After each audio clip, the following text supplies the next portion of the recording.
धन्यवाद अध्यक्ष महोदय। आपने मुझे महामहिम राज्यपाल जी के अभिभाषण पर बोलने का अवसर दिया। जब महामहिम राज्यपाल महोदय के द्वारा यह अभिभाषण पढ़ा जा रहा था तो इस अभिभाषण में न तो कोई वर्तमान था न भविष्य था। एकमात्र पूर्व की सरकार को कोसने का काम किया गया तो मोदी जी का महामहिमा मंडन करने का काम राज्यपाल जी के मुख से कहलाया गया।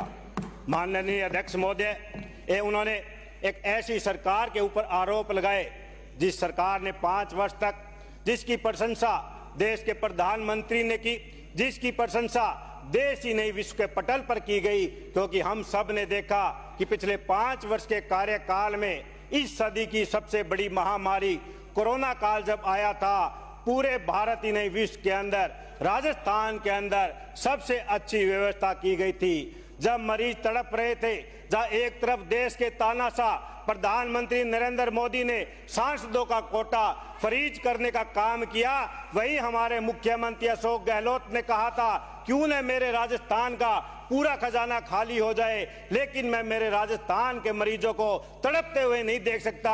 और पूरे भारत में राजस्थान एकमात्र ऐसा राज्य था जहां मरीजों की निःशुल्क दवाइयों की व्यवस्था की गई, भूखों को भोजन पहुंचाने की व्यवस्था की गई, गरीबों को आर्थिक सहायता देने की व्यवस्था की गई, महंगे महंगे इंजेक्शन ब्लॉक स्तर पर स्थापित करने का काम किया गया और उस व्यवस्था का पूरे विश्व के अंदर प्रशंसा की गई। और हमें भी गौरवान्वित होने का अवसर मिला कि राजस्थान की प्रशंसा पूरे विश्व के अंदर हो रही है। मात्र पक्ष ही नहीं, विपक्ष के साथियों ने भी यहीं से भी टेबल थपथपाकर ये प्रशंसा की थी कि माननीय मुख्यमंत्री अशोक गहलोत ने पक्ष विपक्ष को एक समान समझते हुए पूरे राजस्थान के अंदर एक नया उदाहरण पेश किया है। मुख्यमंत्री पिछले 5 वर्ष के कार्यकाल में चाहे हम बात किसी भी क्षेत्र के लिए कर लें, चाहे हम बात करें गौ माता के लिए, आज हमारे जो सत्ता के अंदर है उनके अंदर मुंह में राम तो है लेकिन बगल में उनके छुरी है। वो बात गौ माता की तो करते हैं लेकिन वो सिर्फ राजनीति के लिए करते हैं। आज मैं उनसे पूछना चाहता हूं,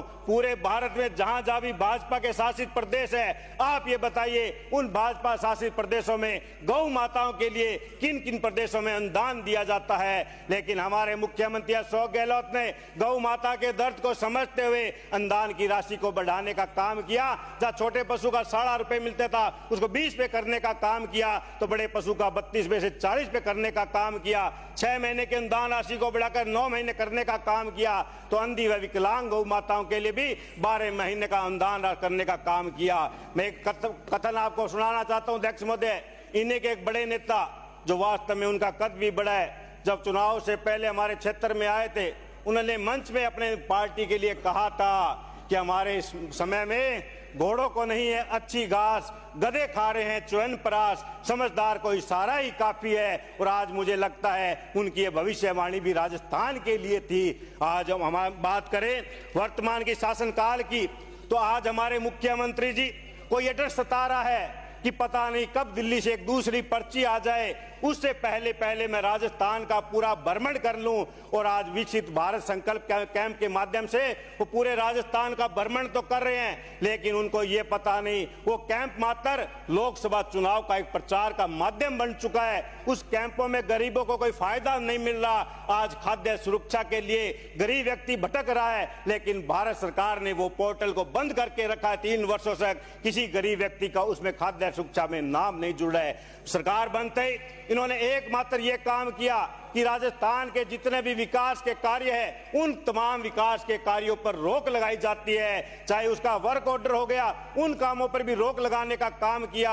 और आज चाहे वो बिजली का डिपार्टमेंट हो, आज चाहे वो स्वायत्त शासित नगर पालिका नगर परिषद हो, 1 रुपए का सामान वहां के अधिकारी कर्मचारी नहीं खरीद पा रहे हैं। यह स्थिति देश में राजस्थान में पैदा हो गई कि आज कचरा पात्र खरीदना हो, स्ट्रीट लाइट खरीदनी हो, तो आज वो डीएलबी की तरफ राजस्थान की सरकार की तरफ देख रहे हैं। लेकिन हमारा दुर्भाग्य है कि आज हमारे ना तो मुख्यमंत्री स्वतंत्र है, ना हमारे मंत्री स्वतंत्र हैं। वो अपने अधिकार क्षेत्र के अंदर किसी भी तरह का निर्णय नहीं ले पा रहे हैं, क्योंकि उन्हें इंतजार रहता है कि दिल्ली से कब पर्ची आएगी, दिल्ली से कब आदेश होगा, हमें उनके आदेश की पालना करनी है। आज माननीय पूर्व में आज जो स्थगन प्रस्ताव के बाद में बात की गई कि आज हमारे 5000 युवा साथियों को बेरोजगार करने का काम इस सरकार ने किया है। आज हमारे जो शिक्षा चिकित्सा के क्षेत्र में अनेकों विभागों में जिसको पोस्टिंग दी जानी थी, आज हमारे वो बहन और भाई इस कड़कड़ाती सर्दी के अंदर धरने पर बैठे हैं, लेकिन ये सरकार उनकी तरफ ध्यान देने वाली नहीं है,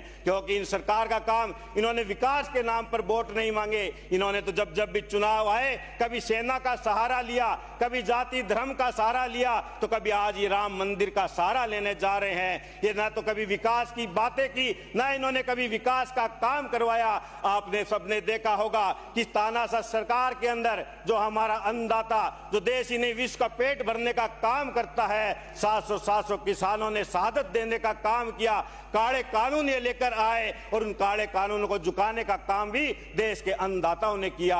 आज जो खिलाड़ियों की बात करते हैं, हमारे देश का नाम जो रोशन करने वाली हमारी बहनें किस तरह से दिल्ली की सड़कों पर बैठी रही, किस तरह से उनके साथ अत्याचार होता रहा, एक भी व्यक्ति उनका एक शब्द भी उनको बोलने के लिए तैयार नहीं रहा था। ऐसी ये देश में बैठी तानाशाह सरकार है। अगर पिछले 5 वर्षों में भी हमारे 25 सांसद राजस्थान से चुनकर गए, लेकिन एक सांसद भी राजस्थान की पैरवी करने का काम नहीं किया। लगातार 5 वर्षों तक उन्होंने राजस्थान के साथ सौतेला व्यवहार करने का काम किया, हमारे हिस्से की राशि काटने का काम किया।